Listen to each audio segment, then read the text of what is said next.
साल 2008 नवंबर महीने की 26 तारीख। उन दिनों में स्कूल में होता था, लेकिन इतना बड़ा हो चुका था कि टीवी पर आने वाली खबरों को समझ सके। टीवी पर दिखाया जा रहा था कि मुंबई के ताज होटल समेत कई और जगहों पर आतंकवादियों ने हमला कर दिया है। मेरा कोई अपना तब तक मुंबई में नहीं रहता था, लेकिन फिर भी एक अजीब सी उथल पुथल मन में थी। और ये मेरे अकेले का हाल नहीं था, बल्कि हर उस भारतीय का हाल था जिसको इस घटना के बारे में जानकारी मिल रही थी।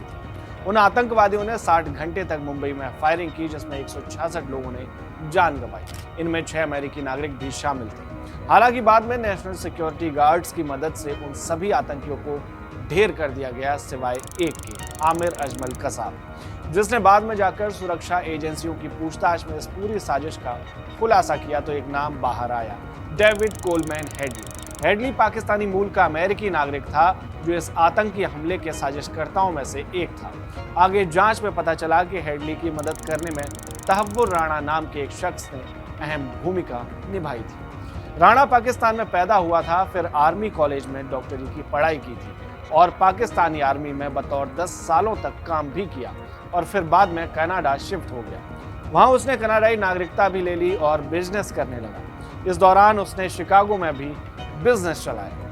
वहीं भारत में मुंबई हमले को लेकर जांच चल रही थी। जांच में एक चौंकाने वाला खुलासा हुआ और पूरा खेल बदल गया। दरअसल पूछताछ के दौरान पता चला कि राणा और हेडली बचपन के दोस्त हैं। साथ ही राणा ने यह भी कबूल किया कि उसे हेडली के लश्कर-ए-तैयबा से जुड़ाव की न सिर्फ जानकारी थी, बल्कि उसने हेडली की आर्थिक मदद भी की थी। इस हमले को अंजाम देने में उसका पूरा हाथ था। वहीं इस हमले के बाद उनका अगला निशाना डेनमार्क के एक अखबार के दफ्तर को निशाना बनाना था, जिसने पैगंबर का कार्टून छापा था।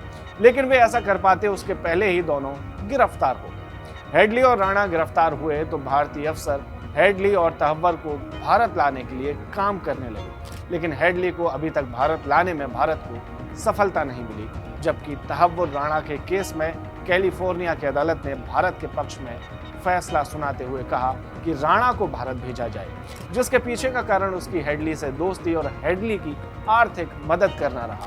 जिसके बाद एनआईए राजनयिक माध्यमों से उसे भारत लाने की तैयारी में जुट गई है और उसके प्रत्यार्पण का रास्ता लगभग पूरी तरह से साफ हो चुका है और उम्मीद जताई जा रही है कि राणा जल्द भारत में होगा।